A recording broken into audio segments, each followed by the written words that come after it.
8 Français sur 10 ont confiance dans l'eau du robinet. Pendant 8 mois, nous avons parcouru la France pour savoir s'ils peuvent la boire sans danger. Officiellement, tout citoyen a droit à une eau potable sans risque pour sa santé. Officiellement seulement. Car dans de nombreuses communes, l'eau est contaminée.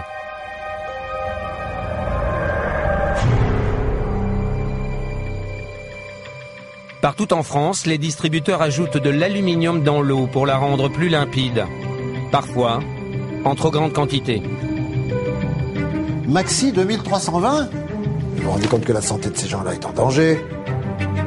C'est incroyable. Vous avez envie, vous, d'avoir une maladie d'Alzheimer? Ben, pas moi. L'aluminium favoriserait la maladie d'Alzheimer. Près de 3 millions de Français ont bu au moins une fois de l'eau non conforme en aluminium. En Charente, en Eure-et-Loire ou en Seine-et-Marne, la population boit une eau interdite pour les femmes enceintes ou les jeunes enfants. On ne peut pas décemment continuer à ouvrir le robinet et avoir la pourriture qui nous sort du robinet. Il y a quelque chose qui est tout à fait intolérable. En 2008, 5 millions de Français ont consommé au moins une fois de l'eau non conforme en pesticides, malgré les risques de cancer.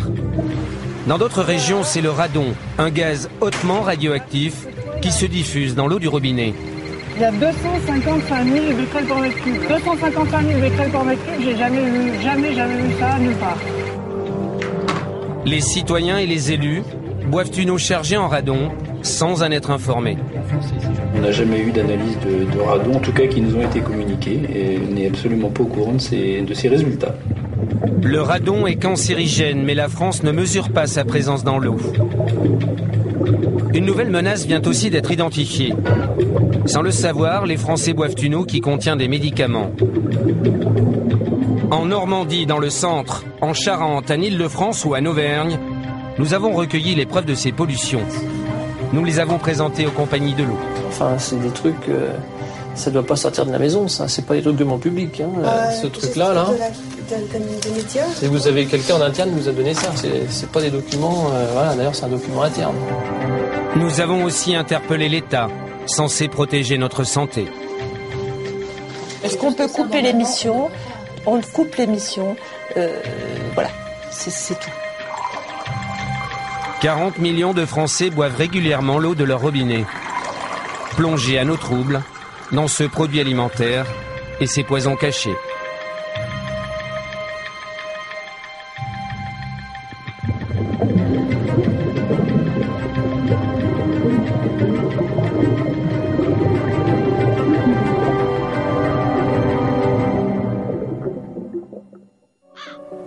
Selon les derniers chiffres officiels, 16 millions de Français boivent une eau traitée avec de l'aluminium. D'après de nombreux scientifiques, cette substance est dangereuse pour leur santé. Pendant 20 ans, Guy Berton a travaillé sur l'aluminium. Comme des centaines de scientifiques dans le monde, cet ancien directeur de recherche au CNRS a étudié la toxicité de ce produit sur les hommes. Voici les résultats d'une étude australienne sur les souris qu'il vient de recevoir. On a réussi à créer la maladie d'Alzheimer en administrant de l'aluminium. Donc, c'est quand même là la forte présomption. Là, c'est une autre étude, canadienne cette fois-ci. Est-ce que l'exposition à l'aluminium est un facteur de risque pour le développement de la maladie d'Alzheimer? Oui, ça date déjà de 98, vous voyez. L'aluminium se fixe dans le cerveau, provoque des démences et pourrait déclencher la maladie d'Alzheimer. Depuis 35 ans, de nombreuses études arrivent à la même conclusion. Les traces qui s'accumulent dans votre cerveau jour après jour, ce sont justement ces traces-là que vous allez trouver dans les cerveaux des gens qui sont atteints de maladie d'Alzheimer après 20, 30, 40, 50 ans d'exposition. Si la maladie d'Alzheimer est due à l'aluminium, c'est à partir de ces quantités infinitésimales déposées jour après jour. Cela fait longtemps que Guy Berton est en colère. Car de nombreuses communes en France ajoutent ce toxique dans les tuyaux du robinet sans se soucier de leur impact éventuel sur notre santé. Mais pourquoi rajoute-t-on de l'aluminium dans l'eau? Tence, en Haute-Loire.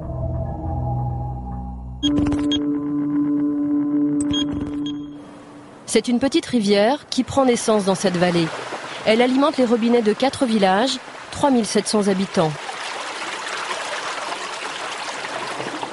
Thierry Moulin est fier de l'eau de sa rivière, sans aucune trace de pollution, qui alimente sa station de traitement. Donc on est à l'origine des ruisseaux, donc on n'a pas de pollution chimique, pas de pollution industrielle, très peu de pollution agricole, pratiquement nulle, puisque c'est quand même un milieu rural où l'agriculture n'est pas intensive. Donc les problèmes de goût sont minimes. Voilà. Le seul problème de cette eau saine, c'est au moment des intempéries. L'eau se charge en boue, elle devient trouble.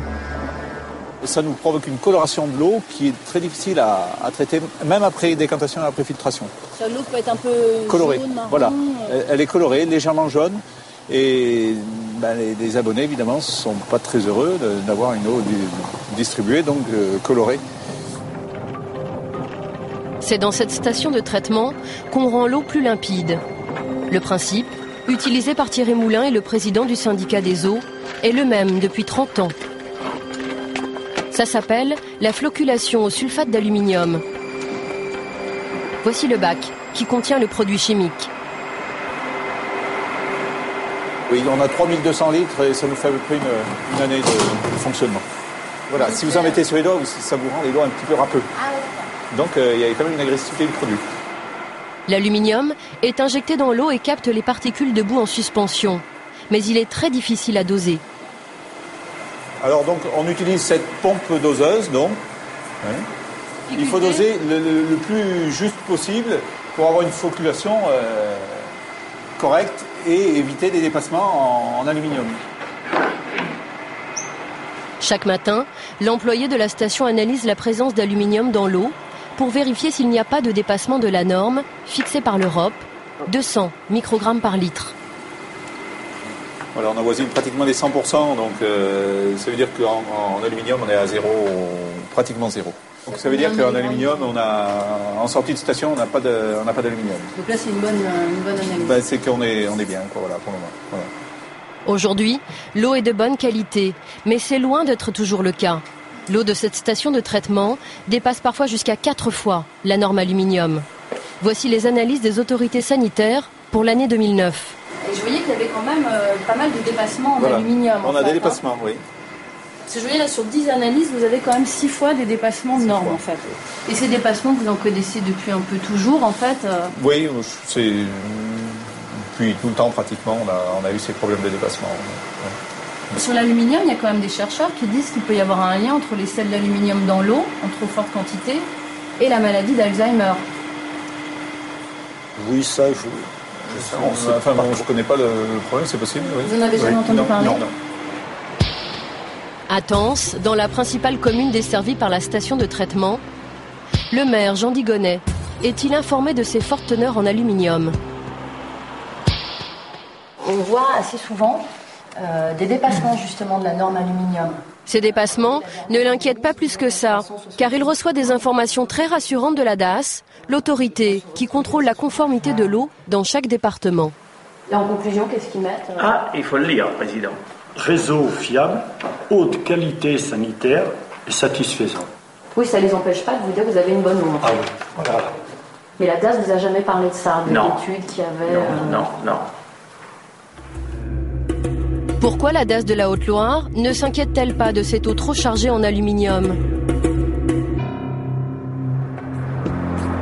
L'explication se trouve dans un autre village du même département. À Saint-Prégé-d'Allier, les dépassements sont encore plus importants. En 2008, les 180 habitants ont même bu une eau qui a dépassé jusqu'à 11 fois la norme en aluminium.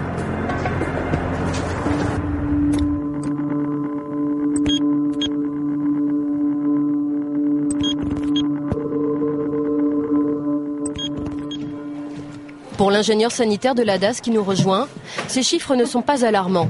David Ravel va nous expliquer que l'aluminium est une référence et non une limite de qualité. En clair, la norme existe, mais on peut la dépasser. Un joli tour de passe-passe réglementaire.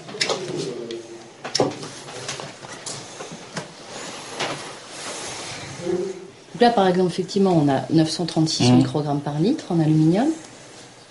Et on conclut quand même eau d'alimentation conforme. Tout à fait. Alors pourquoi? Parce que le paramètre de conformité par rapport à de l'eau est apprécié au regard des limites de qualité. Il n'est pas apprécié au regard des références de qualité, tout simplement. Dans cette colonne à gauche, ce sont les limites de qualité. Quand les substances toxiques reconnues par l'État dépassent, l'eau est non conforme. Mais dans la colonne de droite, celle des références de qualité, lorsque l'aluminium dépasse la norme, l'eau est toujours conforme. C'est-à-dire, si je suis dans cette colonne-là et que je dépasse, l'eau est non conforme. Exactement. Si je suis dans la référence de qualité et que je dépasse, l'eau est quand même conforme. Exactement. C'est quand même un peu étrange, non? Non, non. Une référence de qualité ne traduit pas un risque sanitaire, ou pas un risque sanitaire direct en tout cas. Donc ça veut dire que l'aluminium, il n'y a pas de risque sanitaire avec l'aluminium, même si on dépasse les normes. Aujourd'hui, l'aluminium est une référence de qualité.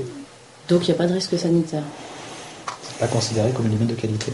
Ah oui, j'en pensais quoi de ça? Moi, j'ai pas d'appréciation à avoir, j'applique la réglementation. Pour l'ingénieur qui veille sur la santé des populations, ces dépassements en aluminium ne posent pas problème. Mais pour le chercheur Guy Berton, les habitants de Saint-Prégé-d'Allier sont déjà en danger quand ils boivent une eau qui atteint la moitié de la norme aluminium. En Europe, Bruxelles a défini comme norme celle de l'OMS, c'est-à-dire 200 microgrammes par litre. Mais tout le monde sait, enfin disons les gens courants, savent qu'au-dessus de 100 mg par litre, vous allez doubler l'incidence de la maladie, le taux d'incidence de la maladie d'Alzheimer. Et bon...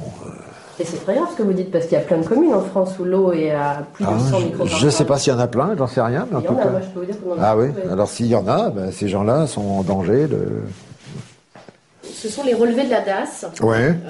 de l'analyse d'eau, oui. de certaines communes où on est allé tourner. Oui, d'accord. Donc vous allez voir...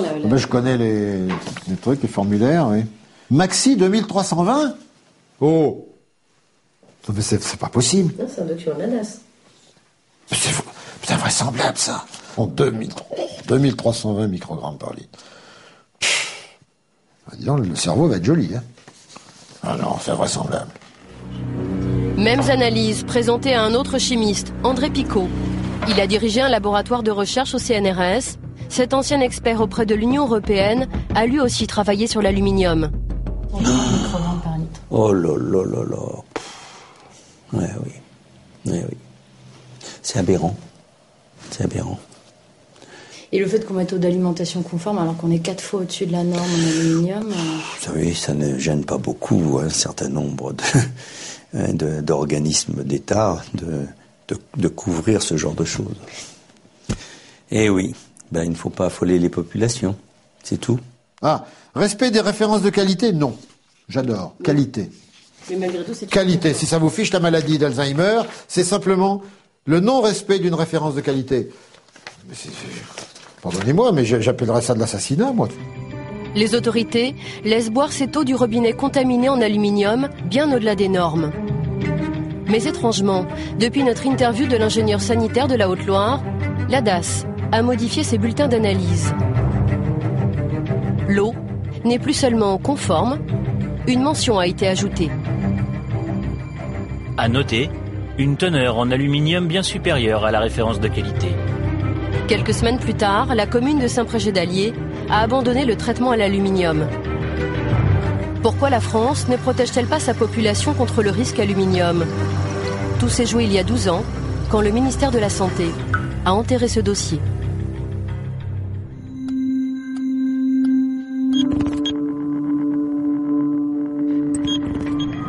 En 1998, une équipe épidémiologique de Bordeaux travaille sur la maladie d'Alzheimer. Elle fait une découverte importante. Une forte teneur en aluminium dans l'eau du robinet pourrait être un facteur de risque de la maladie d'Alzheimer. C'est Jean-François Dartigues qui a supervisé cette étude. Elle a été publiée par son équipe à l'INSERM, un institut de recherche qui dépend du ministère de la Santé. Ses conclusions étaient formelles. L'aluminium multiplierait par 2 le risque de la maladie d'Alzheimer. L'exposition à un taux d'aluminium dans l'eau d'adduction supérieur à 100 microgrammes par litre était associée à un risque majoré de maladie d'Alzheimer, un risque à peu près augmenté de 50%. 100 microgrammes par litre, c'est la moitié de la norme actuelle. Cette information fait l'effet d'une bombe et les gros titres de France Soir. Le 14 octobre 1998, ce journaliste publie l'information. Alors voilà l'article qu'on avait sorti à l'époque, donc avec les déclarations de Jean-François d'Artigues et d'un certain nombre de scientifiques. Enfin bon, ça a été donc l'explosion immédiate. Lorsque Roger Langlais contacte Jean-François d'Artigues, le chercheur est catégorique sur ses résultats. J'ai appelé d'Artigues, celui qui dirigeait l'unité de recherche. Et puis, donc à l'époque, ils sont très naturellement convaincus. Ils me disaient, ça fait 2 ans qu'on vérifie nos résultats, donc on ne va pas encore les vérifier. Et ils déclaraient, on devrait tout de suite demander à la population, dans les communes où on atteint 100 microgrammes ou plus, d'arrêter de boire de l'eau du robinet, tout simplement, et de boire de l'eau en bouteille, en attendant d'utiliser un autre système. Et tout de suite, la préconisation, évidemment, de cesser de traiter l'eau du robinet avec de l'aluminium. Il vous dit ça à l'époque? Il me dit ça à l'époque, c'est vraiment très clair. Voilà. Il n'y a pas la moindre ambiguïté, il n'y a pas le moindre doute. Il n'en est plus au stade des doutes, il en est au stade des certitudes vérifiées. Le jour où François fait sa une, surprise. Une étude de l'INSERM de Bordeaux à prendre avec précaution. Elle établit un lien entre l'aluminium présent dans l'eau du robinet et puis la maladie d'Alzheimer. Jean-François d'Artigues désamorce la bombe sur TF1. Le chercheur est soudain devenu très prudent. J'insiste sur le fait qu'il s'agit simplement d'une association statistique et qu'on ne peut pas, absolument pas conclure à une relation causale sur une seule étude. Pourquoi le scientifique a-t-il minimisé les conclusions de son étude?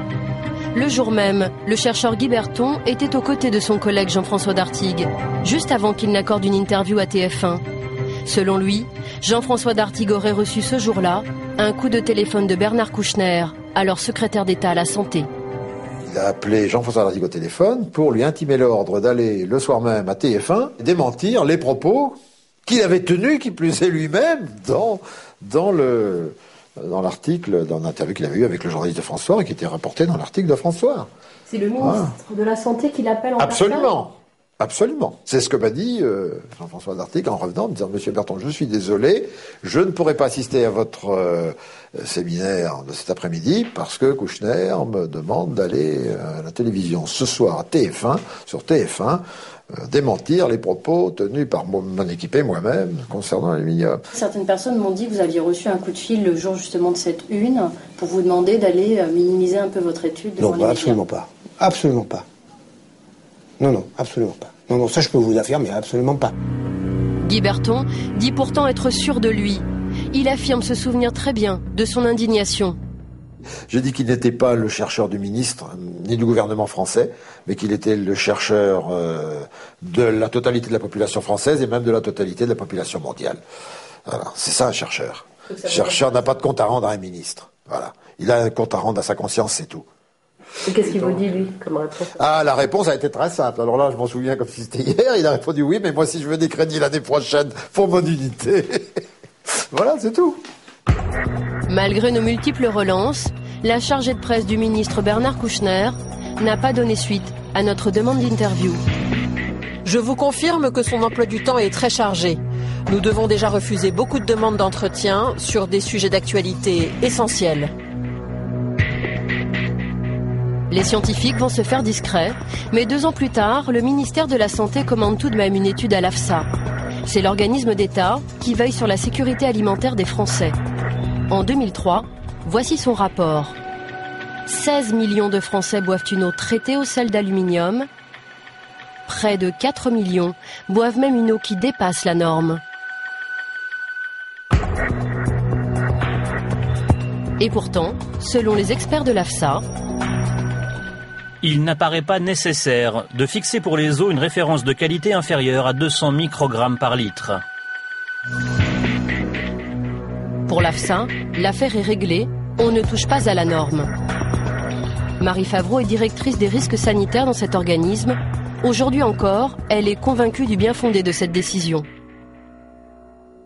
La référence de qualité qui est de 200 mg par litre d'aluminium, pour vous, est une bonne référence? Est une très bonne référence. Enfin, une très bonne. Est la référence de qualité. Ouais. Et alors, qu'est-ce que vous recommandez quand on dépasse la référence de qualité en aluminium? Alors, nous recommandons rien. Effectivement, L'AFSA ne recommande rien, même quand la norme est largement dépassée, comme à Saint-Prégé-d'Allier par exemple. Là, par exemple, vous voyez, c'est une commune de Haute-Loire, c'est une analyse qui date de 2009. Ils trouvent en aluminium 1230 microgrammes par litre. Donc on est quand même 6 fois au-delà des références de qualité. Alors est-ce que cette eau doit être consommée ou pas ? Je vous redis pour la dernière fois, je veux dire peut-être encore une fois de façon à être plus claire, que le rôle de l'AFSA, c'est de fixer ces fameuses limites de qualité et de les donner aux gestionnaires. Voilà. Son rôle ne va pas plus loin et ne peut pas aller plus loin. Mais est-ce que vous avez établi des recommandations sur les dépassements ? Est-ce qu'on doit consommer ou pas, en fait ? C'est ça la question qu'on se pose. L'attaché de presse intervient. Sophie, je pense hier, on n'aborde pas les questions de la gestion. Ça, c'est le gestionnaire. Oui, mais c'est savoir quelles recommandations on a sur les dépassements de références de qualité, en fait. Est-ce qu'il y a des recommandations ou pas qui existent, en fait ? Est-ce qu'on peut couper l'émission ? On coupe l'émission. Voilà, c'est tout. Mais en fait, j'aimerais comprendre pourquoi. Moi, je vous demande de couper l'émission. En 2007, 2 700 000 Français ont bu au moins une fois une eau au-dessus de la norme aluminium. Nous n'en saurons pas plus. Quelles sont les communes touchées par ces dépassements ? Lors de notre enquête, nous avons trouvé quelques villes, et pas seulement des villages comme Saint-Prégé-d'Allier et Tence, où la norme officielle est ponctuellement dépassée. Montbéliard, 26 000 habitants, juste au-dessus de la norme. Saint-Chamond, 35 000 habitants, également au-dessus de la norme. Saint-Brieuc, 46 000 habitants, plus de 4 fois la norme. Saint-Nazaire, 71 000 habitants, plus de 2 fois la norme. Ou encore Saint-Étienne, 175 000 habitants, là aussi, plus de 2 fois la norme. Et pourtant, il existe une solution pour se passer d'aluminium et rendre l'eau limpide, sans aucun danger pour la santé. En France, les habitants d'une grande ville peuvent boire l'eau du robinet en toute tranquillité. Cette grande ville, c'est Paris. Depuis plus de 30 ans, la mairie a proscrit l'aluminium. C'est ici, en banlieue sud parisienne, qu'Eau de Paris traite les eaux de la Seine, distribuées au robinet des Parisiens. Cette eau est parfois boueuse et Bénédicte Velté, directrice adjointe de la qualité, nous montre l'autre procédé qu'on peut utiliser pour la clarifier. Alors qu'est-ce que c'est ça ? Alors ça c'est du chlorure ferrique, c'est un réactif qu'on ajoute à l'eau pour faire la coagulation de l'eau, c'est-à-dire éliminer les particules qui sont en suspension dans l'eau. Et le chlorure ferrique, c'est donc totalement inoffensif pour l'être humain ? Ah oui, le chlorure ferrique est complètement inoffensif pour l'être humain. Ici, on utilise le chlorure ferrique parce que la ville de Paris avait souhaité avoir une teneur en aluminium excessivement faible dans l'eau du robinet. Et donc, Haute-Paris ne peut pas utiliser les sels d'aluminium afin de respecter en permanence une teneur en aluminium très très basse dans l'eau du robinet de Paris.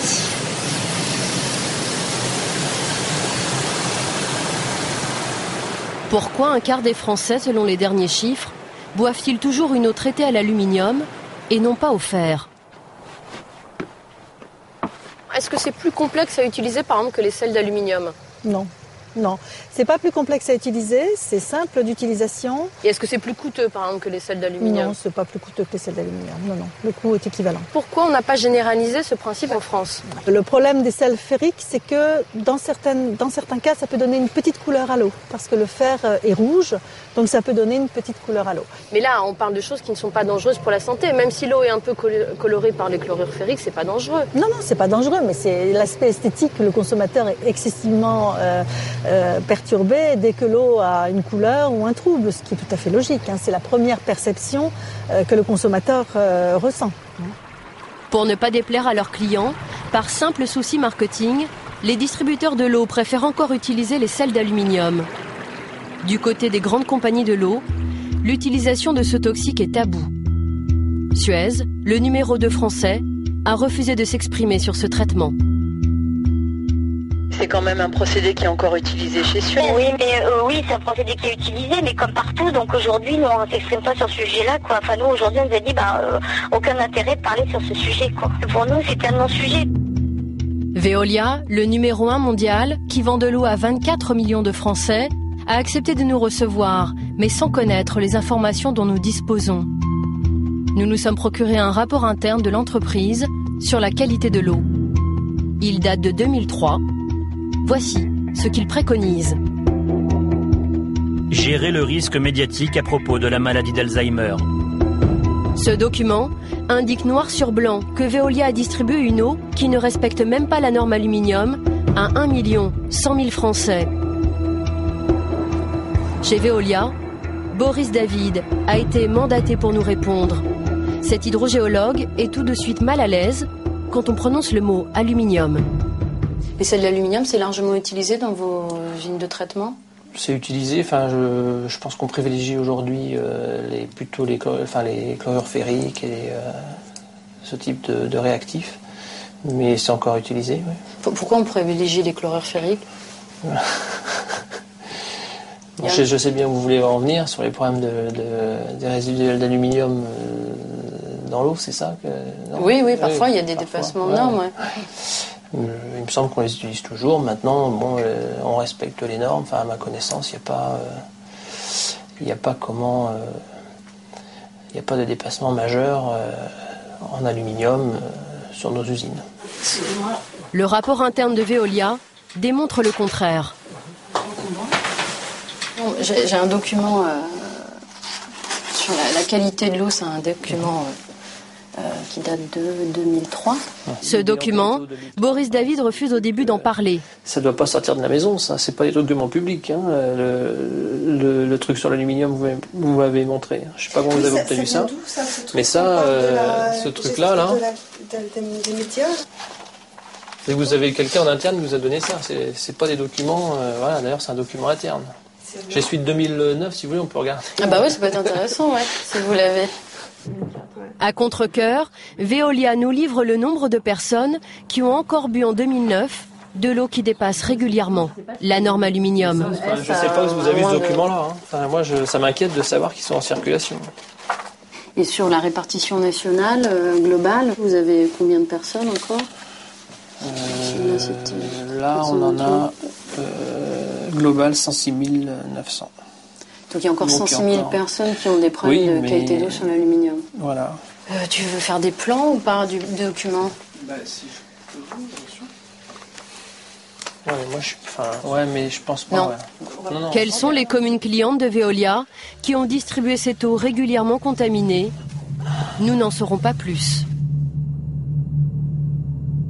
Pourquoi ? Les compagnies persistent à traiter l'eau du robinet avec de l'aluminium. C'est le chercheur Jean-François Dartigue qui va nous le révéler. Lorsqu'il publie son étude sur l'aluminium et la maladie d'Alzheimer, il rencontre les 3 grandes compagnies de l'eau. Pour passer au fer, elles auraient dû changer leurs installations. Elles ne le souhaitaient pas. J'ai discuté avec eux de ça. Eux m'ont dit à l'époque, mais c'était il y a 10 ans, ça peut peut-être changé, que ça coûterait quand même nettement plus cher. Donc c'était un problème économique en fait. Il y a un problème économique derrière. Je pense que ça coûterait plus cher. Ça veut dire aussi que l'économie est passée devant la santé. Non, parce que je crois que on va pas dire c'est un problème.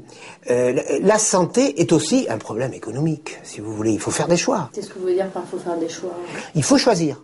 Est-ce qu'on choisit la santé des enfants ? Est-ce qu'on choisit la santé ou est-ce qu'on choisit la santé des vieux ? On fait bien un choix. Donc l'aluminium et les personnes âgées, c'était pas forcément la priorité. Ça me paraît pas la priorité. Et même encore. 10 ans après l'étude épidémiologique française sur les facteurs de risque de la maladie d'Alzheimer, l'aluminium n'est toujours pas une priorité pour l'État. Le ministère de la Santé ne recense pas les communes concernées par ce procédé. Pour d'autres polluants, l'État a l'obligation de protéger toute la population. Ce sont les nitrates et les pesticides. Pour ces polluants agricoles, la réglementation est formelle. Pas question de dépasser les normes. Pourtant, 5 millions de Français ont bu en 2008, au moins une fois, des pesticides. Et les autorités le leur cachent trop souvent.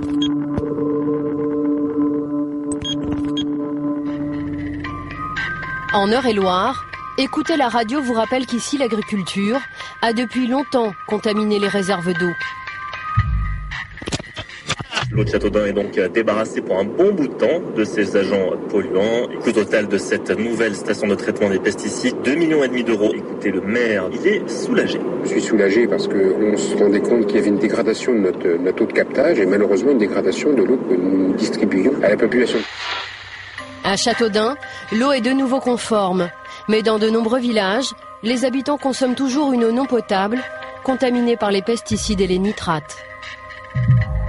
Lauriane Delorme connaît bien la gravité de cette pollution. Elle est technicienne à la DAS du département, l'administration qui contrôle la qualité de l'eau. Bonjour, vous allez bien? Aujourd'hui, elle vient faire des prélèvements au captage de Romilly-sur-Aigre. Ici, un pesticide interdit depuis 2003, l'atrazine, contamine l'eau du robinet jusqu'à 6 fois au-dessus de la norme. On dépasse régulièrement les 0,6 microgrammes par litre d'atrazine et d'éthylatrazine. Ah, c'est beaucoup. Oui, c'est beaucoup, parce qu'il y a une interdiction pour les femmes enceintes et les enfants de moins de 10 kilos, selon les recommandations de l'AFSA. Et c'est une eau que vous boiriez ? Moi, je ne la donnerais pas à mon enfant et pas si j'étais enceinte. C'est notamment des risques de cancer ou de mauvais développement. L'origine de cette pollution n'est pas à chercher bien loin. À quelques mètres du captage, des champs à perte de vue. Et effectivement, ici, dans des zones de grande culture.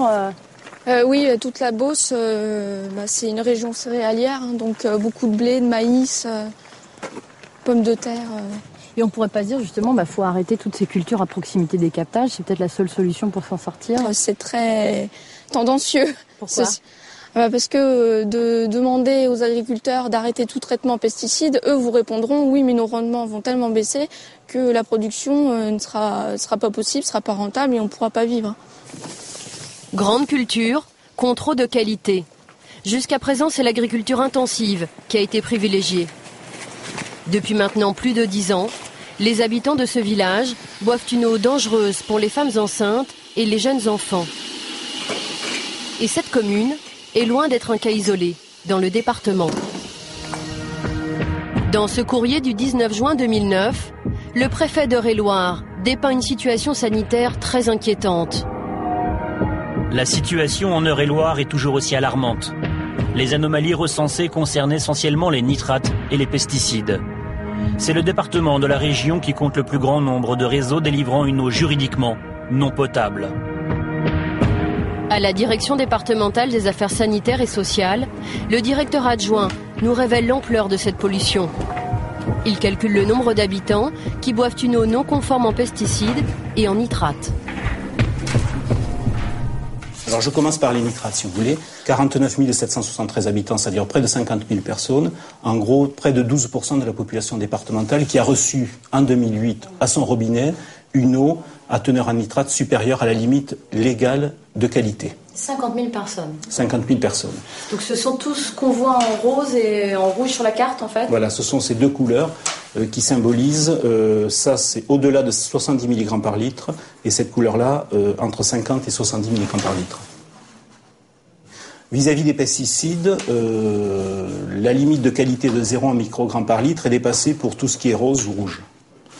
Le bilan pour 2008, 71 000 personnes concernées par des dépassements de 0,1, c'est-à-dire un peu plus de presque 17% de l'effectif départemental. Quels sont les risques pour tous ces habitants qui consomment ces polluants en trop grande quantité ?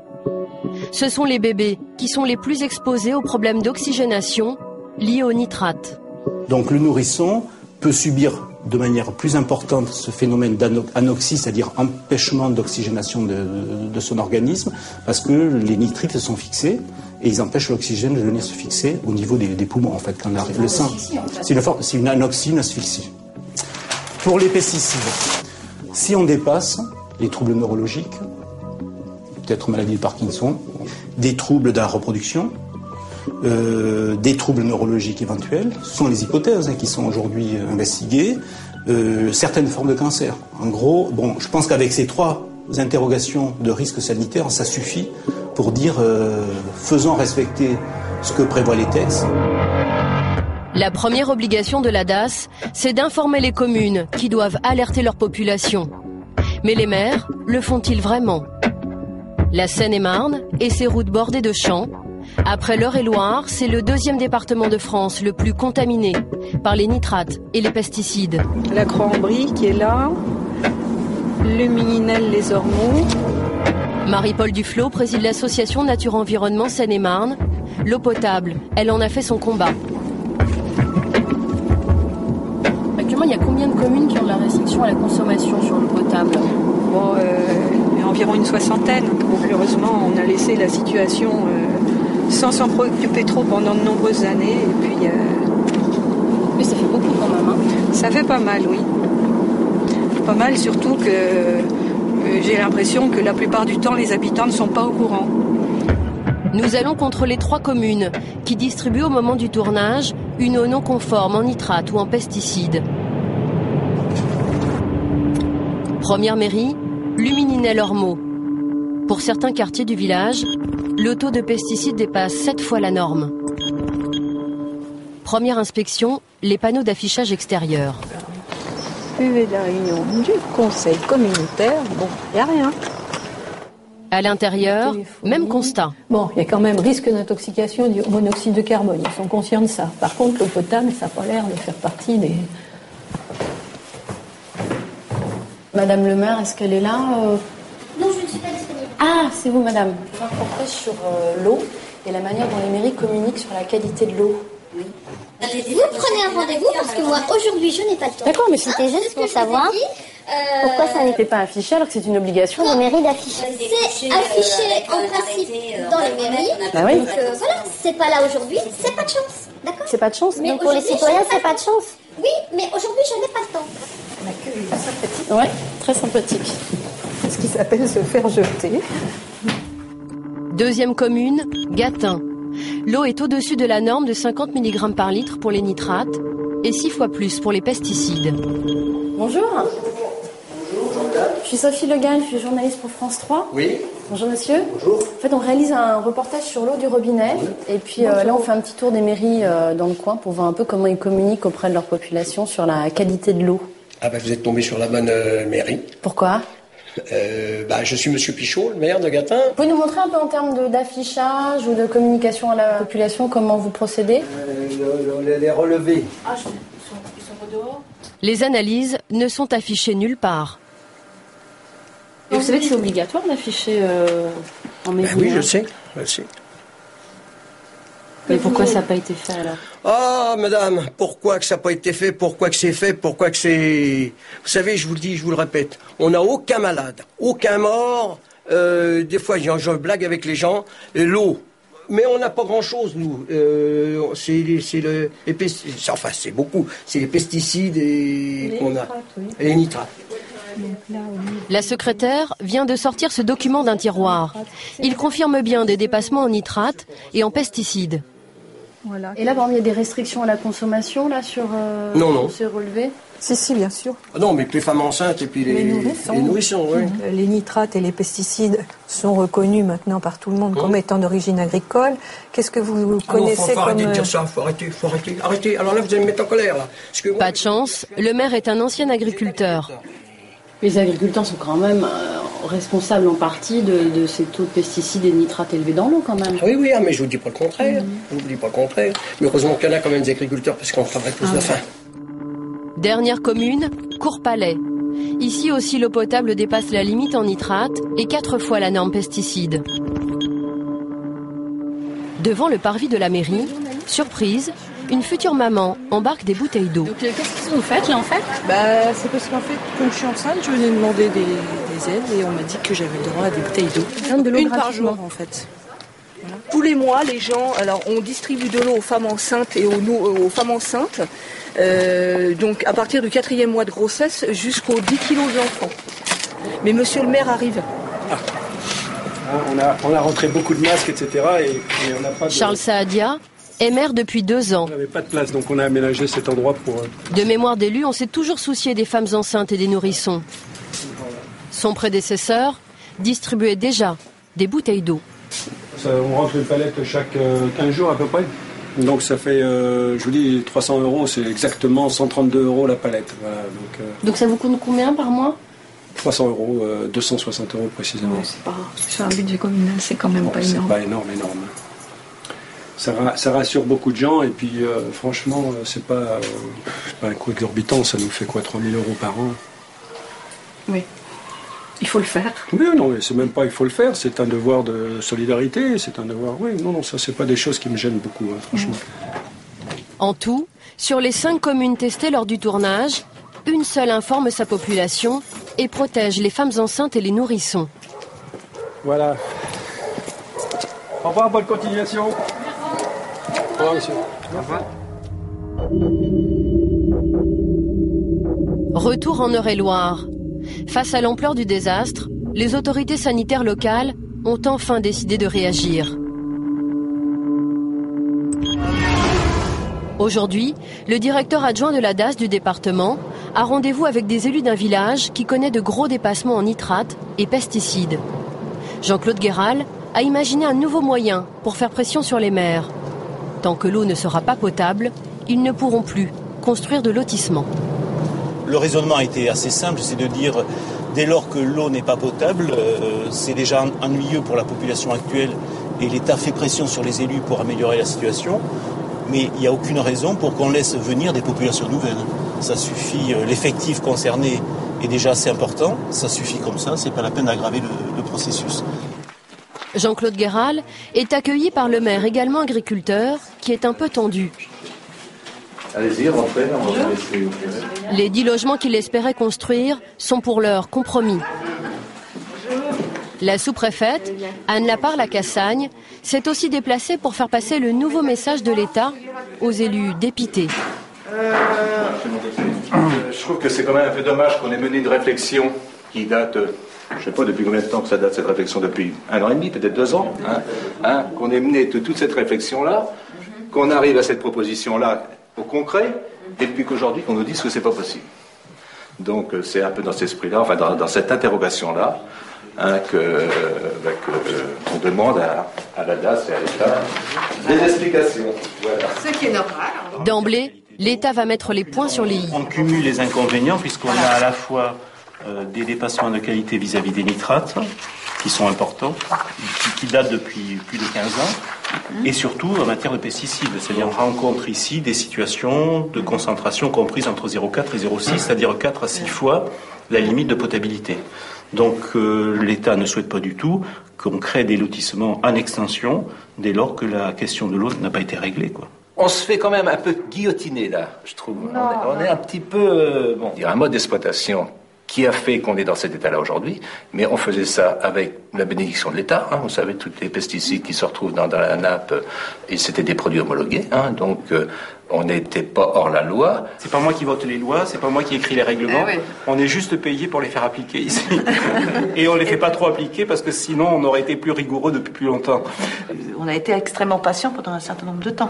Et là maintenant, la qualité et la situation de regard de l'eau est telle on n'a plus le choix.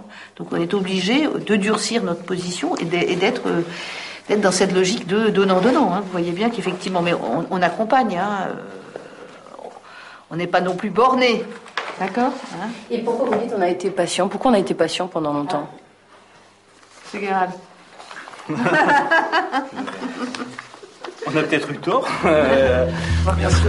Dans l'Eure-et-Loire, l'État met la pression sur les maires. Mais en Seine-et-Marne, il donne des permis de délivrer une eau juridiquement non potable. Cela s'appelle une dérogation préfectorale. L'Échelle, petit village de 530 habitants. Aujourd'hui, monsieur le maire a rendez-vous à la préfecture. Il souhaite obtenir le droit de donner à sa population une eau qui dépasse la norme. Selon lui, cela fait plus d'une génération qu'elle est régulièrement contaminée par les pesticides et les nitrates. Ça vous inquiète pas que les gens boivent de l'eau chargée en nitrates et en pesticides depuis maintenant 20 ans ici? Oui, facilement. Ça vous inquiète pas, ça?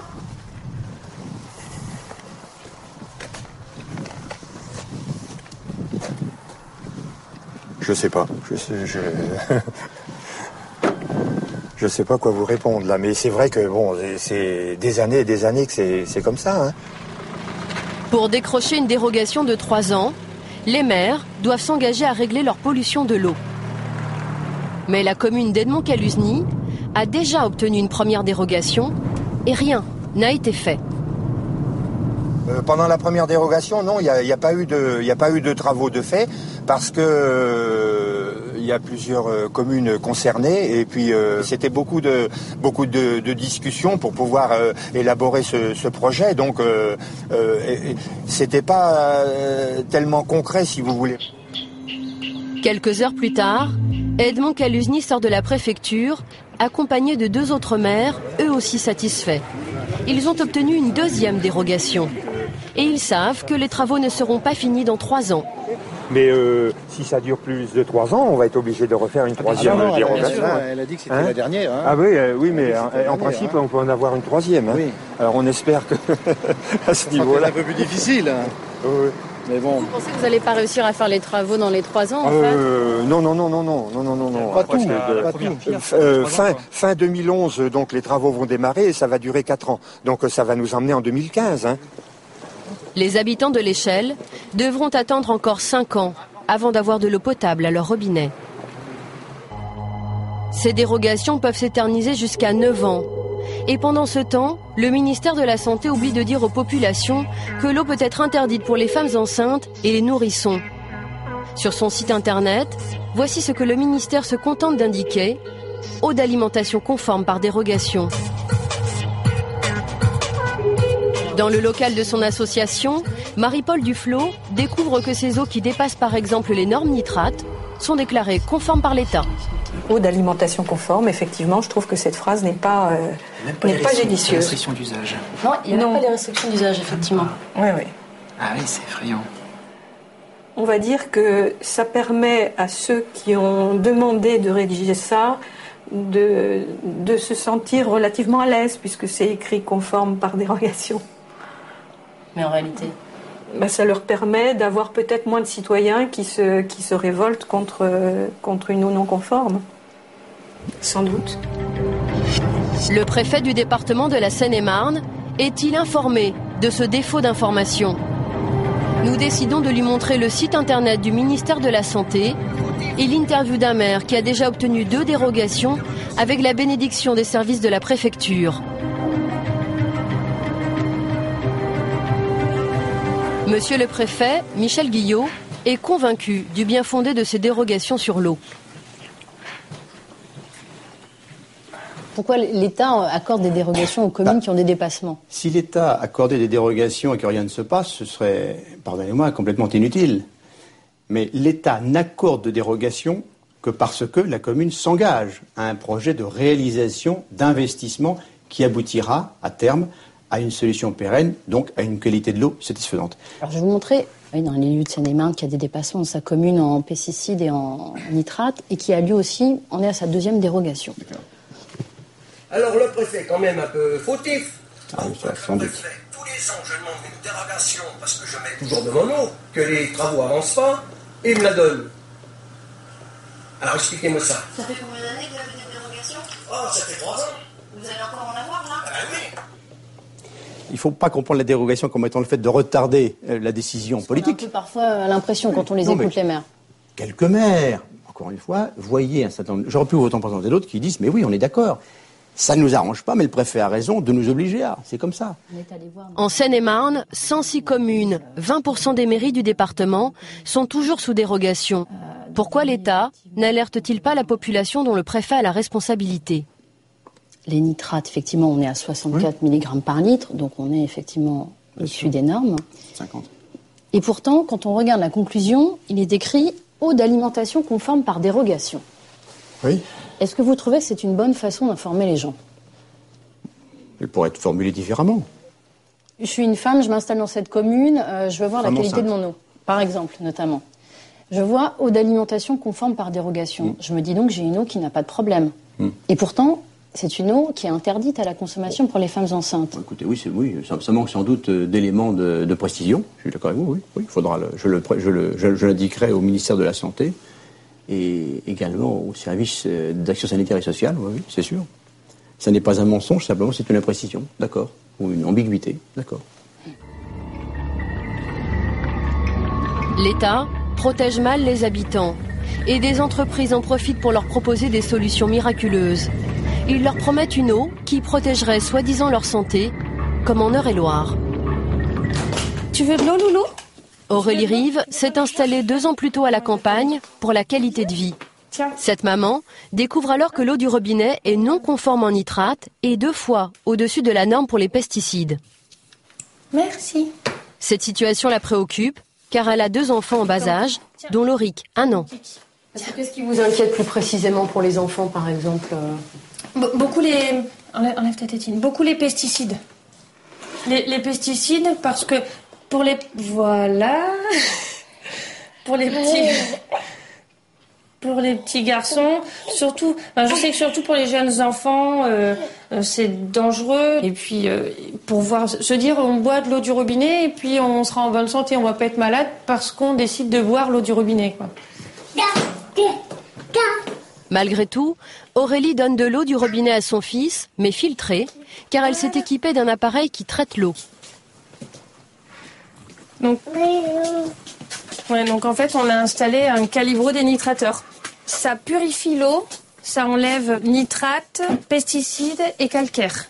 Alors, on avait possibilité d'avoir 2 réglages, comparaison Volvic ou Evian. Ce qu'on a fait, on a opté pour Evian, c'est parce qu'on nous a précisé que quand on mettait ce genre d'appareil, qu'on choisissait ces dosages, on pouvait utiliser l'eau pour les biberons des enfants. Aurélie et sa famille ont acheté cet appareil lorsqu'un commercial est venu les informer de la mauvaise qualité de leur eau. Voilà, ça c'est le dossier de la société qui nous a vendu le calibrodénitrateur. Il avait un tableau complet sur toutes les communes et la commune de Trizé, les Bonneval était dans son tableau et c'est là qu'il nous a montré l'étude exacte, les chiffres exacts de la commune. Et ça vous a coûté combien ? Alors, 3 000 €. 3 000 €. 3 000 €. Oui. C'est quand même un sacré investissement, 3 000 €. C'est un gros budget qu'on a financé, nous, par un petit crédit sur quelques années. Mais oui, effectivement, c'est un bon gros budget. Cette entreprise qui démarche les particuliers en leur garantissant une eau de qualité, tient-elle ses promesses ? Nous avons fait analyser l'eau du calibrodénitrateur. Le taux de nitrate a un peu baissé, mais à 40 mg par litre, l'eau est déconseillée pour les nourrissons par la plupart des pédiatres. Pour les pesticides, l'appareil ne retient rien, l'eau est tout bonnement non conforme. Nous prenons rendez-vous chez Aurélie avec la société Fabre, qui n'est pas informée des résultats de nos analyses. Qui est installé en garage. L'un des responsables de l'entreprise va d'abord nous vanter les mérites de son appareil, censé supprimer les pesticides et la quasi-totalité des nitrates. On va garder à peu près 10%, en moyenne selon les réseaux, environ 10% de ce qui est contenu au départ. Donc là, ici, on est autour de 60 mg par litre. Donc on va être en dessous de 10 mg par litre de nitrate. Et au niveau des pesticides, ça retient les pesticides également ? Nous avons du charbon actif à l'intérieur de cette cartouche qui a la faculté d'enlever des pesticides. On est à 0,18 microgrammes par litre, donc le calibrodénitrateur peut traiter. Problème. Pas de chance pour l'entreprise, nos analyses démentent totalement ces belles paroles.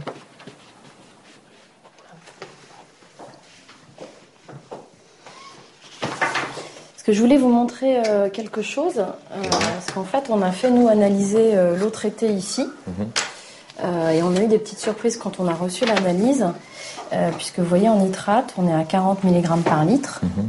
Donc, non mais attendez là, c'est quoi votre truc ? Vous vous plaignez que ça marche pas et vous amenez une télé pour ça ? Nous, on a fait les analyses sans savoir ce qu'on avait trouvé. Non, mais là, je peux pas vous répondre comme ça. Parce que vous nous disiez qu'on devait tomber en dessous de 10 à peu près. Là, on est à 40. C'est obligatoire de tomber en dessous de 10 sur un appareil bien réglé, bien entretenu, qui fonctionne comme il faut. Et pourtant, on est à 40. Oui. Donc, c'est que ça marche pas. C'est que ça marche pas suffisamment bien. Je suis entièrement d'accord. L'eau est non conforme aux yeux de la loi. Cette eau-là est non conforme. Ça, c'est les pesticides, ça ? Voilà. Ce que vous non, il voyez n'y a là, pas de conclusion. Ce que vous voyez là, c'est l'atrazine. Aurélie découvre elle aussi les résultats et la mauvaise qualité de l'eau qu'elle donne à ses enfants. Et si vous voulez, la norme en France, c'est 0,1. Donc on est au-dessus de la norme. D'accord. Madame Rive, quand vous voyez ça, ça vous satisfait ? Non. Moi, ce qui m'embête surtout, c'est les nitrates, parce que je donne l'eau. On est arrivé ici, mon bébé avait 6 mois. Et le commercial nous avait bien expliqué qu'il y avait un agrément qui a été délivré, qu'on pouvait mettre l'eau dans l'eau des biberons. Aurélie paye 2 fois pour une eau contaminée. Une première fois pour un appareil qui ne marche pas, une seconde fois à sa commune qui distribue une eau juridiquement non potable. Mais les communes ne sont pas les seules à vendre de l'eau au-delà des normes. Les grandes compagnies de l'eau aussi. Voici par exemple les analyses de 5 communes de la Seine-et-Marne sous dérogation préfectorale qui dépassent les normes nitrates ou pesticides.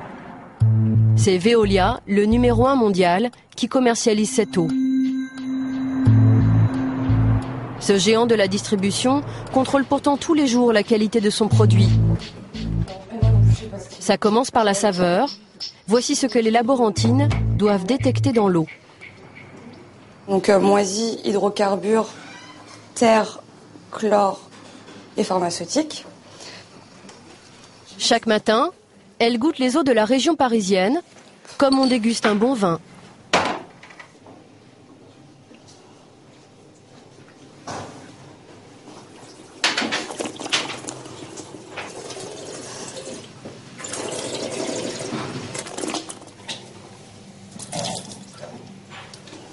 Néant. Aujourd'hui, rien à signaler. Et est-ce qu'on peut détecter comme ça, par exemple, la présence des nitrates ou des pesticides? Non. Non, on peut pas. Là, c'est vraiment juste... c'est une analyse sensorielle, donc du coup, on peut pas savoir réellement ce qu'il peut y avoir dans l'eau. On peut juste déterminer effectivement s'il y a une odeur ou une saveur, mais pas plus. C'est-à-dire qu'on peut avoir une eau finalement qui a un bon goût mais qui est de mauvaise qualité ou inversement. Voilà. Bactériologiquement aussi, des fois elles sont bonnes en saveur mais pas bactériologiquement et vice-versa. Le goût n'a donc rien à voir avec la qualité sanitaire de l'eau. François Enguéhart dirige ce laboratoire de Veolia où sont analysées les propriétés bactériologiques ou chimiques de l'eau du robinet. Voilà, bon, peut-être on va commencer ici. Donc, au centre d'analyse environnementale, on analyse environ 200 000 échantillons tous les ans. On ne verra pas d'atrazine, mais... Ici, on analyse notamment l'atrazine, ce pesticide qui contamine le plus souvent l'eau du robinet. Quand vous trouvez régulièrement, par exemple, de l'atrazine ou un autre pesticide dans une eau, oui. Qu'est-ce que vous faites? Alors nous, on est laboratoire, donc nous, on l'analyse et on le dit à l'exploitant. Après, ce qui est possible de faire, effectivement, ça va être de mettre en place un traitement complémentaire sur l'usine. Mais de nombreuses communes, approvisionnées par Veolia, n'ont pas d'usine de traitement. Nous avons mis le doigt sur un dossier sensible. Aussitôt, le chercheur le signale à son directeur et au service de presse. Poser des questions sur est-ce qu'il y a des villes où il y a de l'atrazine, tout ça. Est-ce qu'il y a des collectivités où il y a de l'atrazine. T'en prends un dedans? Non. C'est la vérité, non? Alors, j'ai de la com et de la bref, vous commencez à nous parler de vérité, alors là on est dans la merde. Pourquoi Veolia distribue une eau trop chargée en nitrate ou en pesticides à certains de ses abonnés? L'hydrogéologue Boris David va d'abord tenter de le minimiser. Il y a des communes en France dont vous vous occupez où on voit quand même des dépassements réguliers en pesticides ou en nitrates depuis plusieurs années. Comment ça se fait que le problème n'ait pas été traité? Des communes, oui, les pesticides en général, je pense que maintenant on le maîtrise bien. On a des filières de traitement. Oui, mais il y a des communes rurales où parfois on voit le problème depuis 10 ans, par exemple. Ça fait 10 ans que ça dure, 10 ans que les gens consomment une eau avec des taux de pesticides au-delà de la norme ou des taux de nitrate au-delà des normes. Mais oui, vous pouvez me dire lesquels? Oui, je peux vous montrer, ouais. Attendez, excusez-moi, un grand combat. C'est là que vous avez interviewé ce monsieur, là, c'est ça? En Normandie? Non, c'est en Seine-et-Marne, par exemple. Vous voyez, alors, ce sont des petites communes, mais par exemple, vous voyez là, Gâtin, vous voyez, donc c'est Veolia. Voilà, en nitrate, on est à plus de 60. En pesticides, on est à 0,72 microgrammes, donc on est 7 fois au-delà de la norme. On a ça dans plusieurs communes, par exemple de Seine-et-Marne, Saint-Brice, l'Échelle, les Ormeaux, Bochery, Saint-Martin. Et effectivement, dans certaines communes, ça dure depuis plus de 10 ans. Toutes celles qui sont là, ça fait plus de 10 ans. Ok. Je connais pas ces situations précises, mais je vous dis, dans ces cas-là, on essaye de les inciter à gérer les pollutions en amont. Si le maire ne veut pas faire, nous n'avons pas beaucoup de levier d'action.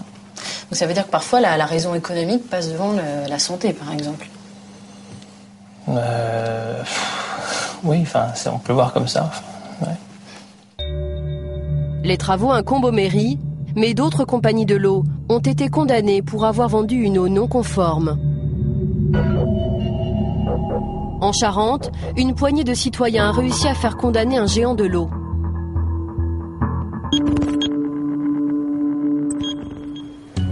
Cette bataille judiciaire s'est déroulée à Moutier. Il y a 9 ans, ces 2 enseignants et ce douanier ont découvert que la SOR, le numéro 3 français, vendait à 11 000 personnes l'eau contaminée de ce captage de la Forge. À partir de 1991, on était au-delà des normes. On est monté jusqu'à 0,6, 0,7 pour le cumul de pesticides et encore simplement sur les 2 pesticides, les 2 désherbants du maïs. Donc on était à 6 à 7 fois les normes en fait. Pour certains éléments et notamment pour les pesticides isolés, oui, on était largement dans cette ampleur-là, oui. On était un peu révoltés, faut bien dire. On se dit c'est quand même pas croyable qu'on n'ait pas été informé d'une part, et puis faut faire quelque chose, quoi. Bon, alors cette espèce d'omerta qu'il y a là-dessus, quoi. C'est une omerta. Pour attaquer la SOR, il a d'abord fallu faire la preuve de la contamination. Pour nos citoyens, ce fut la chasse aux bulletins d'analyse, qui sont pourtant des données publiques. Dans certains cas, ça a été relativement facile parce qu'on a pu les avoir dans des archives municipales. Et puis dans d'autres cas, on s'est heurté à un refus des syndicats des eaux de nous transmettre ces éléments parce qu'ils savaient, ou en tout cas ils craignaient qu'on donne une suite judiciaire à notre action. Après 12 ans de contamination, la source d'eau polluée a enfin été abandonnée. Et dans ma commune, maintenant, tout est réglé. Depuis 7 ans, Jean-Pierre Bellefaille fait à nouveau ce geste simple, ouvrir son robinet pour se faire un café. Mais Jean-Pierre et ses amis ont également voulu obtenir réparation auprès de la compagnie de l'eau. La preuve elle-même, ça a été une de nos difficultés. C'était effectivement de justifier auprès du tribunal de l'achat de bouteilles d'eau. Comment on fait la question, voilà. Alors, si on anticipe sur ces problèmes, il faut garder ces notes d'achat et le mieux, c'est d'obtenir des factures de ces fournisseurs d'eau, mais ce que personne ne fait, aucun particulier ne fait. Ils ont donc calculé par foyer le nombre de bouteilles d'eau consommées au prix le plus bas du marché. Il y a 2 ans, ils ont enfin obtenu gain de cause.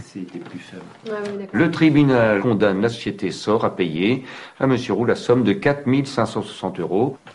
Et donc au total, on a obtenu pour 11 familles qui étaient impliquées dans notre action 32 575 € et 96 centimes. Voilà, donc ce qui était pour nous une grande satisfaction, parce qu'il est vrai qu'on nous a pris de haut pendant très longtemps, on nous a pris pour des rigolos.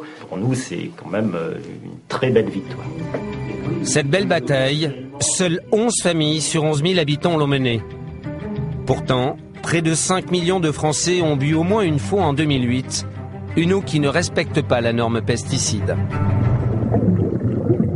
Il existe un toxique bien plus inquiétant. C'est le radon, un gaz hautement radioactif. Nous avons découvert sa présence dans l'eau potable grâce à des scientifiques spécialistes de la radioactivité. Nous les avons suivis en février 2010, en pleine enquête, dans le Limousin.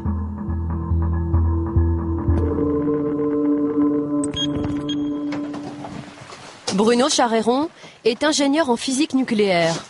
Il dirige le laboratoire indépendant de la CRIRAD, un organisme agréé par l'État et spécialisé sur la radioactivité.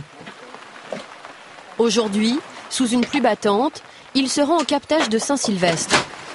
Le responsable local de la SOR, qui distribue l'eau, et son attaché de presse l'accompagnent. L'ingénieur de la CRIRAD va rechercher la présence du radon, un gaz radioactif dégagé par les sols granitiques et présent dans l'eau. C'est moi qui vous ouvrirai la porte, par contre, si c'est possible. Donc là, vous n'entrez pas dedans tant qu'on n'a pas fait la vérification. La première mesure du radon dans l'air du captage va lui prendre 10 minutes. En attendant, Bruno Charéron explique les risques de ce gaz aux responsables de la source. Ça crée des lésions dans l'ADN qui sont réparées dans la majorité des cas par notre système immunitaire, mais à force d'en recevoir, le taux de réparation fautif augmente et donc à terme ces cellules peuvent être mutées, peuvent être folles, peuvent être donc aboutir à des cancers ça peut être 10 ans, 20 ans, 30 ans après. Donc c'est pas parce que c'est naturel que c'est bon. Premier résultat, première surprise.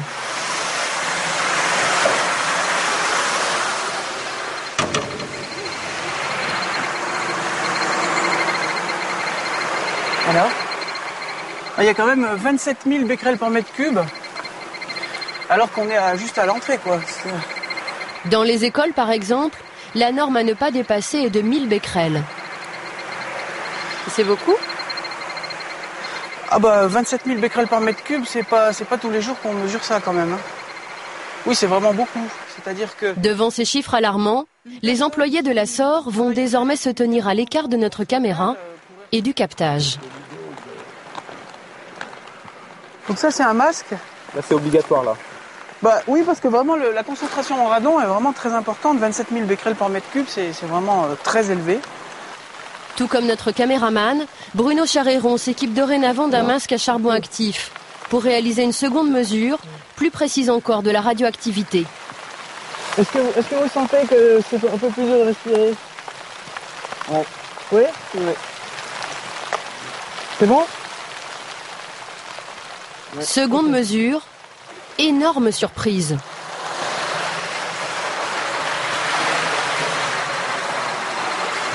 Ouais, alors là, cette fois, il y a 255 000 becquerels par mètre cube. Ah, on a carrément encore monté là. Ouais. Et 255 000, vous aviez déjà vu des chiffres pareils sur des captages d'eau? Ah, moi, 255 000 becquerels par mètre cube, j'ai jamais vu ça nulle part. De toute votre carrière professionnelle? Depuis 17 ans que je fais des mesures, j'ai jamais vu ça. Donc je veux dire, c'est peut-être pas la peine. Enfin, si vous filmez, bon, on a un masque avec une cartouche à charbon actif qui piège le radon, mais c'est pas la peine d'y rester trop longtemps. Cette radioactivité élevée, le responsable du captage la découvre. Manifestement, le radon n'est pas mesuré par la SOR. Vous avez jamais eu de résultat de mesure de radon dans l'eau? Jamais, non. De la part de la DAS ou rien? Jamais. La radioactivité de l'eau du captage se retrouve-t-elle au robinet des habitants de Saint-Sylvestre?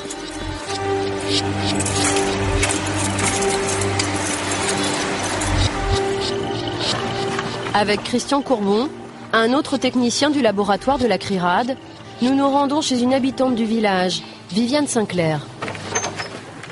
Bonjour. Cela fait 4 ans qu'elle vit ici avec ses 2 enfants.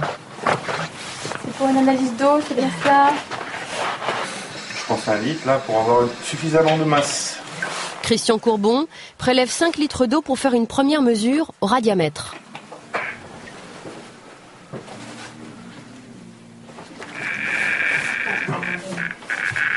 Ça veut dire qu'il y a du radon dans l'eau, quoi. Parce que bon, il y a beaucoup de descendants du radon qui sont présents dans cette eau pour pouvoir le mesurer avec un radiamètre sur aussi peu de matière. D'accord. Voilà. Donc ça veut dire qu'a priori cette eau est chargée en radon. Il y a un marquage clair, voilà. Vous, cette eau, vous la buvez? Eh bien oui, on boit l'eau du robinet toute l'année. On boit que ça. On boit que ça. Les enfants aussi. Absolument. Cette mesure au robinet n'est pas prévue par la réglementation française. On connaît les effets mais on ne fait rien pour protéger. Voilà. Et pourquoi? Pourquoi? On aimerait bien savoir. Ouais, on aimerait bien savoir.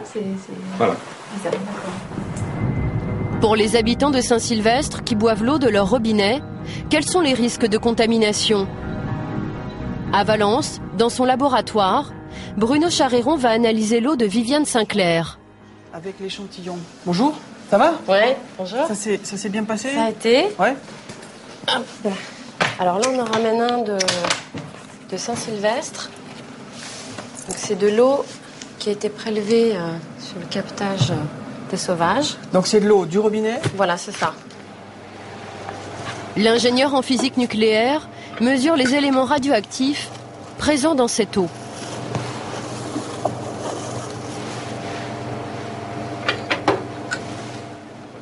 Et voici ce qu'il trouve en radon. On a une activité en radon de 312 becquerels par litre. Donc ça fait une dose sur l'année, si on prend les coefficients des Nations Unies, pour 2 litres par jour pour un adulte, ça fait plus de 2 millisieverts par an. Et pour un très jeune enfant, un nourrisson, qui consomme 33 centilitres par jour, ça fait 3 millisieverts par an. En clair, cette eau devrait être interdite à la consommation. 3 millisieverts, c'est 30 fois plus que la limite de radioactivité pour l'eau potable. Il y a une irradiation interne d'un certain nombre d'organes en fonction du trajet du radon dans le corps. Donc ça va concerner aussi bien l'estomac, les reins, le foie. Une partie du radon peut même atteindre la moelle osseuse. Pourquoi cette eau radioactive est-elle malgré tout distribuée? Tout simplement parce que la réglementation française fait l'impasse sur la radioactivité du radon. Les analyses réglementaires qui sont demandées pour les eaux potables comprennent un certain nombre de contrôles, sauf le radon 222, c'est-à-dire ces pics-là, qui sont pourtant dans beaucoup d'échantillons d'eau souterraine, en particulier dans les régions granitiques, qui sont les principaux contributeurs à l'irradiation des personnes qui vont boire cette eau. En avril 2010, le laboratoire a écrit à la ministre de la Santé. Il a demandé que la France mette en place une norme sur le radon dans l'eau, comme le recommande la Commission européenne depuis 2001. En Haute-Vienne, nous allons découvrir que les autorités sanitaires n'ignorent pas la présence du radon à la sortie du robinet. Jean Jaouen, ingénieur sanitaire à la DAS, va d'abord se montrer rassurant. Il présente une des analyses que ses services ont réalisées à Saint-Sylvestre. L'eau est potable? L'eau est potable et répond aux normes et aux exigences de qualité. Pourtant, en regardant de près ce document, l'eau du robinet contient de l'uranium, du radium et du polonium. Leur radioactivité dépasse la limite de 0,1 millisieverts imposée par les autorités européennes. Ah, c'est quand même supérieur alors à la norme? Oui, c'est supérieur, mais c'est compris entre 0,1 et 0,3 millisieverts. Et selon l'interprétation de l'autorité de sûreté nucléaire, l'eau peut être distribuée en état s'agissant d'une petite installation. On n'est pas vraiment tous égaux alors?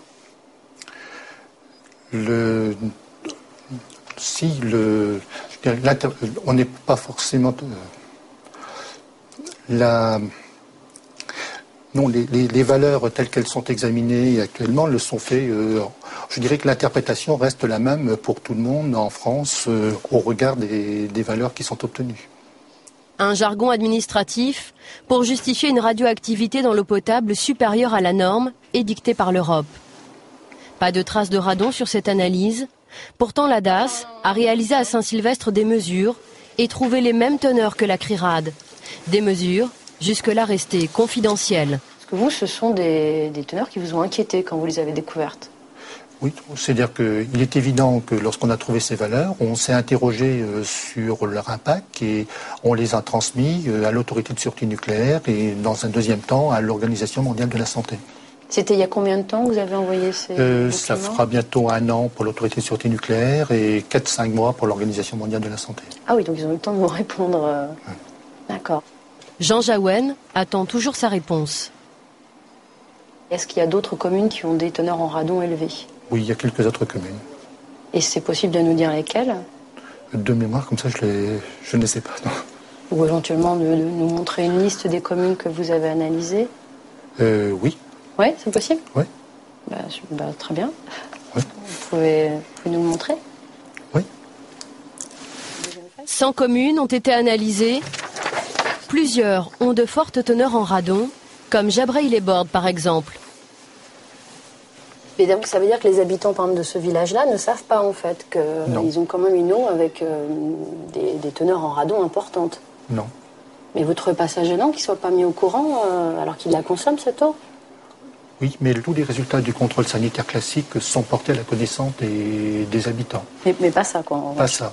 Parce qu'on n'a pas d'éléments sur lequel s'appuyer pour donner une consigne d'ordre sanitaire. Oui, parce que ce qui est difficile pour vous, là, c'est de ne pas savoir ce qu'il faut faire de ces chiffres, en fait. Tout à fait. Oui.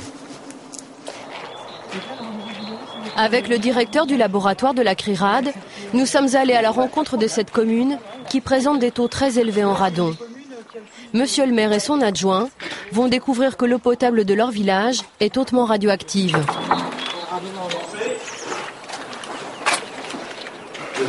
Alors, ce que je voulais simplement vous montrer, ce sont des analyses qu'on a récupérées en fait à la DAS de Haute-Vienne, qui concernent en fait le radon. On est votre commune ici. D'accord, donc on fait partie des communes enfoncées, si je comprends bien. Oui, effectivement, on fait partie des communes où il y a un taux de radon très important. D'accord. Et on doit s'inquiéter de ce chiffre?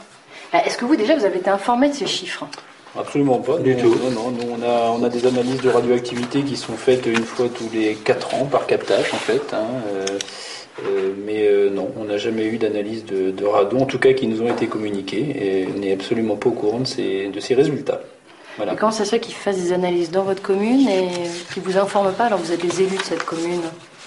Bah écoutez, c'est pas à nous qu'il faut poser cette question. Oui. Je pense que c'est plutôt à eux, effectivement.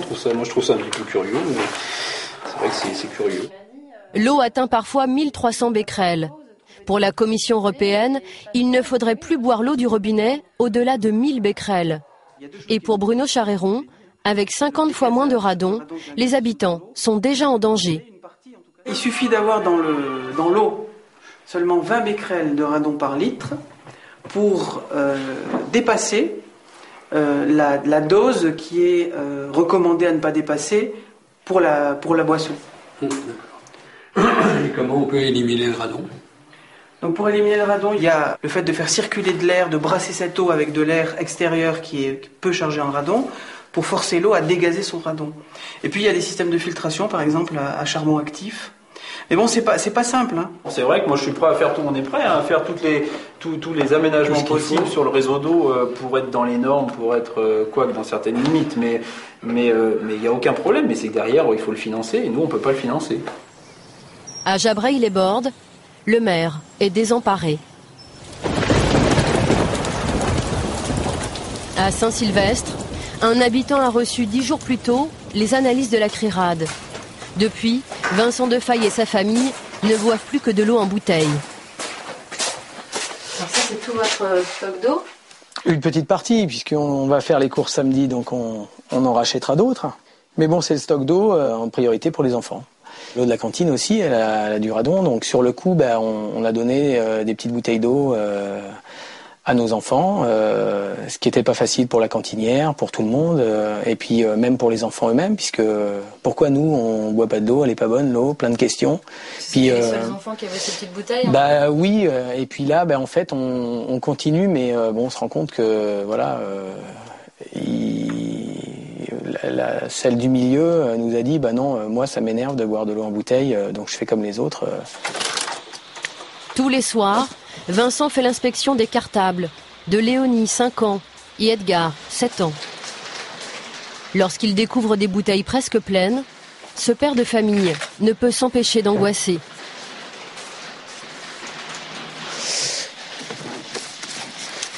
Voilà, par exemple, Edgar, il a sa petite bouteille. On se pose la question aussi, quand ils n'ont pas bu, est-ce qu'ils ont bu ? Donc, et c'est encore pire s'ils boivent pas que si, c'est horrible. Et, après, voilà. Donc, on préfère. Il y a des moments où je me dis, buvez quand même de l'eau. Mais si vous pensez à votre bouteille d'eau, buvez de l'eau. Voilà. Moi, je suis un habitant que c'est pas vraiment quoi faire, quoi. Combien d'habitants de la Haute-Vienne boivent une eau chargée en radon ? D'après les documents que nous nous sommes procurés, au moins 16 communes délivrent une eau du robinet très radioactive. Pour les autres départements, aucune analyse officielle n'est disponible. Le laboratoire de la CRIRAD poursuit ses recherches. Il s'intéresse à présent à l'Ardèche, le Puy-de-Dôme et la Loire.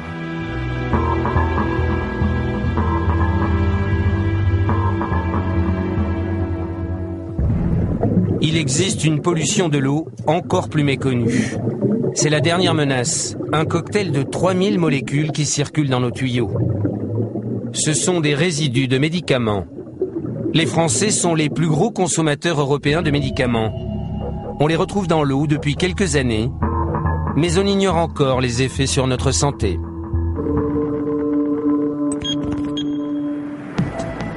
C'est une partie de pêche un peu particulière qui se joue sur les bords de la Seine, non loin de Rouen.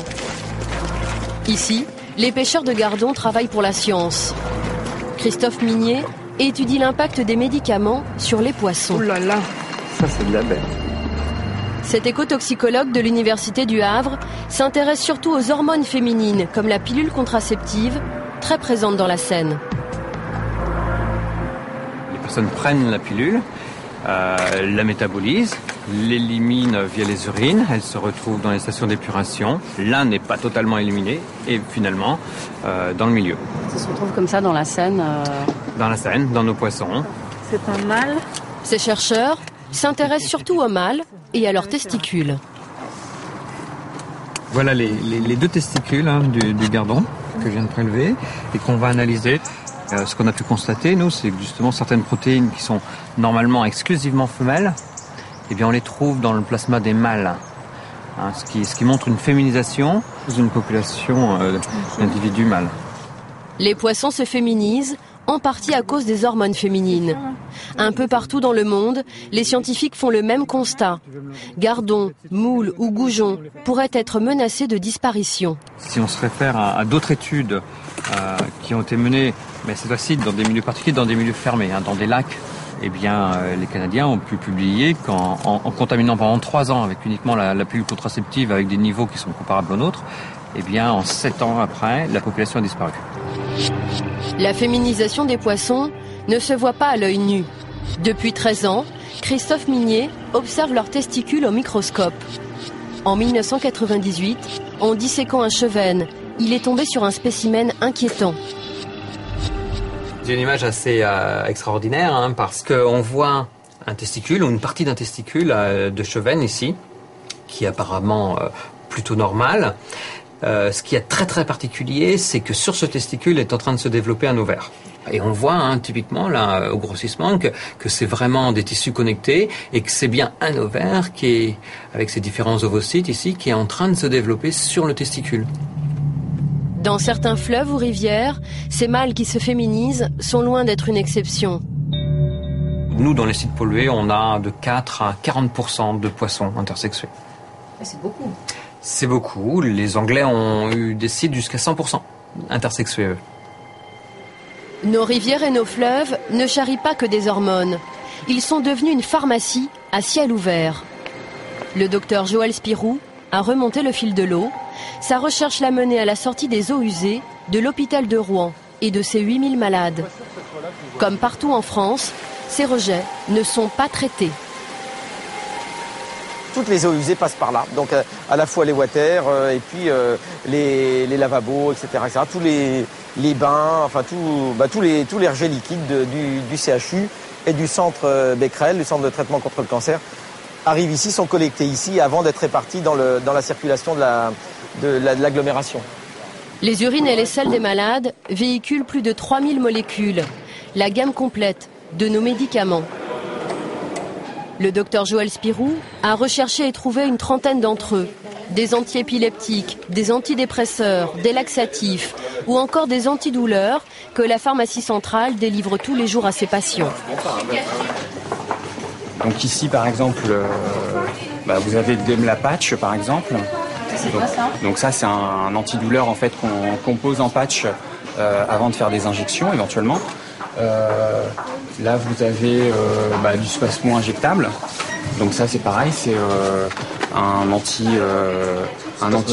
antispasmolytique. Ça fait partie des classes thérapeutiques qu'on a retrouvées dans les effluents du CHU, ce qui est normal puisque les patients qui les consomment les éliminent d'une façon ou d'une autre.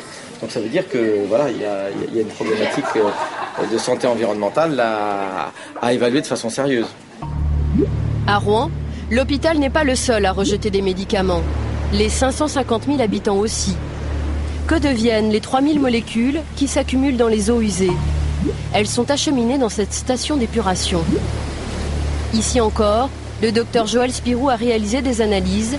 Une fois traitée, l'eau contient toujours les résidus des médicaments. On retrouve entre 70 et 80% des médicaments qu'on a retrouvés à l'entrée de la station d'épuration.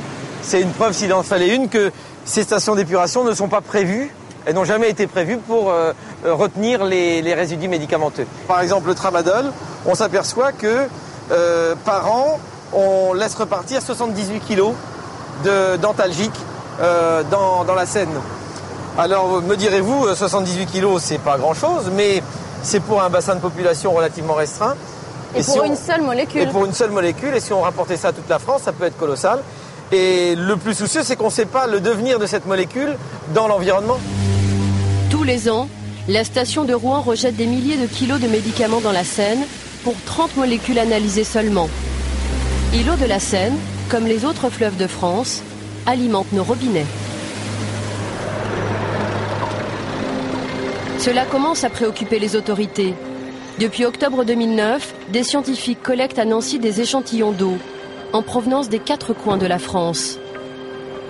Ils travaillent pour l'AFSA, l'agence de l'État qui surveille notre sécurité alimentaire. C'est près de 600 points de prélèvement qui arrivent ici au laboratoire, qui viennent de tous les départements français. On a environ entre 2 et 5 points de prélèvement par département. Et là, à titre d'exemple, vous avez des cartons qui proviennent des départements 71, 72, 74. Donc là, ce sont les départements qui viennent d'être prélevés aujourd'hui. Dans le laboratoire, les scientifiques recherchent depuis quelques mois les 40 médicaments les plus consommés en France. Un ingénieur a accepté de nous révéler les molécules déjà identifiées dans les échantillons d'eau potable. On a pu mettre en évidence des molécules comme la carbamazépine à un certain niveau de concentration. Donc la carbamazépine, on va la retrouver ici. Donc c'est un neuroleptique. Donc c'est une des premières molécules qu'on a retrouvées sur les 3 bassins qui ont été étudiés. Donc le bassin Adour-Garonne, Rhône-Méditerranée-Corse et Loire-Bretagne. Qu'est-ce qu'on a pu trouver d'autre? Alors on a également trouvé l'aspirine, ce qui est à peu près normal puisque grosse consommation. Et également donc de la metformine, pour les diabétiques en fait, comme molécule. Ce sont les seuls exemples que l'ingénieur nous livrera, mais rien sur les quantités trouvées. Ces molécules, quand vous les retrouvez dans l'eau, c'est à quelle teneur en fait? C'est difficile par rapport à notre activité là, enfin, de vous dire une teneur dans le sens où notre demandeur pour l'instant n'a pas eu accès aux données.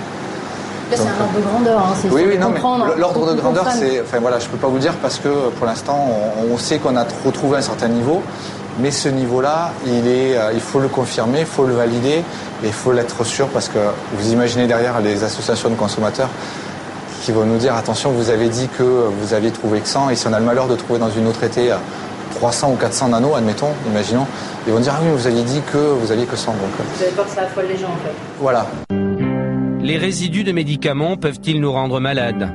Cet été, l'État recevra les résultats de cette étude nationale qu'il a commandée. Il connaîtra alors la quantité de médicaments que les Français boivent un peu partout sur le territoire. Les autorités sanitaires informeront-elles la population? Seul le ministère de la Santé a la réponse à cette question.